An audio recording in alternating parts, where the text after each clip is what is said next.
Russia, NATO, America, Greenland এই চারটা শব্দ এখন একসাথে উচ্চারণ মানে উত্তরের বরফের নিচে জমে থাকা যুদ্ধের আগুন। গ্রিনল্যান্ডকে ঘিরে এখন যে উত্তেজনা তৈরি হয়েছে, এটা কোনো দূরের বরফে ঢাকা দ্বীপ নিয়ে সাধারণ কূটনৈতিক বিতর্ক নয়। এটা হচ্ছে আর্কটিকের বুকে বসে থাকা এমন এক ভূ রাজনৈতিক ফিউজ, যেটা ভুলভাবে জ্বলে উঠলে পুরো উত্তর গোলার্ধের নিরাপত্তা হিসেব মুহূর্তেই পাল্টে যেতে পারে।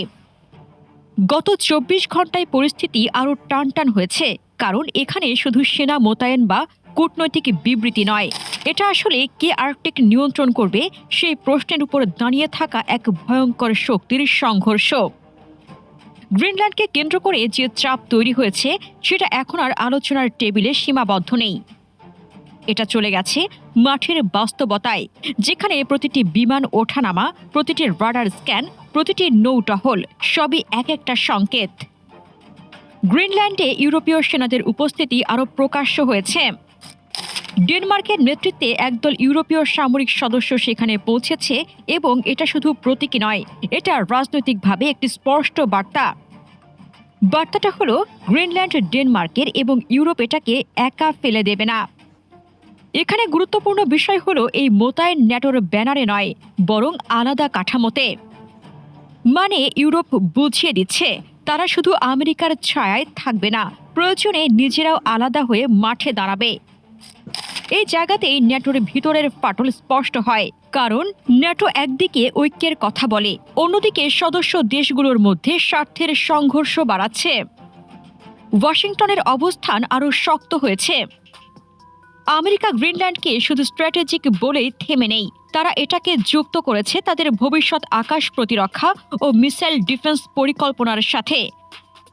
মানে গ্রিনল্যান্ড এখন আমেরিকার চোখে শুধু একটা দ্বীপ নয়, এটা উত্তর দিকের ঢাল। এই ঢাল নিয়ন্ত্রণে থাকলে আর্কটিক আকাশপথ, সাবমেরিন রুট এবং পারমাণবিক সতর্কতার সময় সবকিছুতে সুবিধা পাওয়া যায়।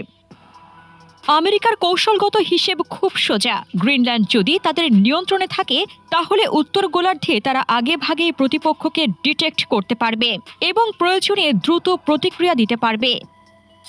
ডেনমার্ক এবং গ্রিনল্যান্ড নেতৃত্ব আরও দৃঢ়ভাবে না বলেছে। তারা স্পষ্ট করে দিয়েছে, গ্রিনল্যান্ড বিক্রি হবে না এবং কোনো চাপের কাছে নতি স্বীকার করবে না।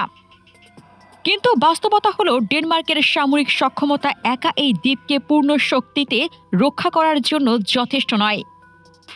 তাই ইউরোপীয় উপস্থিতি বাড়ানো হচ্ছে, মহড়া বাড়ানো হচ্ছে এবং ধীরে ধীরে আর্কটিকে একটি সক্রিয় প্রতিরক্ষা অঞ্চল বানানো হচ্ছে।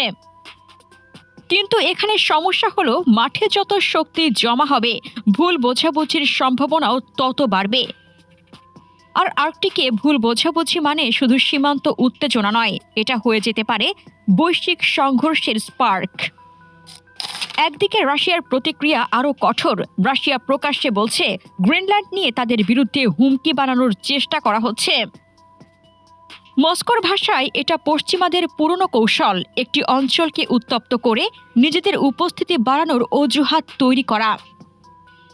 রাশিয়ার অবস্থান খুব পরিষ্কার, আর্কটিক তাদের অস্তিত্বের নিরাপত্তা অঞ্চল। এখানে যদি আমেরিকা ও ন্যাটো তাদের প্রভাব বাড়ায়, তাহলে সেটা রাশিয়ার কৌশলগত গভীরতায় সরাসরি আঘাত। আর এই কারণে রাশিয়া আর্কটিকে শুধু কথা বলছে না, তারা প্রস্তুতিও নিচ্ছে। সাবমেরিন প্যাট্রোল, আর্কটিক ঘাঁটি, রাডার নেটওয়ার্ক সবই তাদের ডিফেন্স ডক্ট্রিনের অংশ। ন্যাটোর ভেতরের চাপ, এই ইস্যু ন্যাটোর জন্য একটি লয়ালিটি টেস্ট। কারণ একদিকে ডেনমার্ক ন্যাটোর সদস্য, অন্যদিকে আমেরিকাও ন্যাটোর নেতৃত্ব।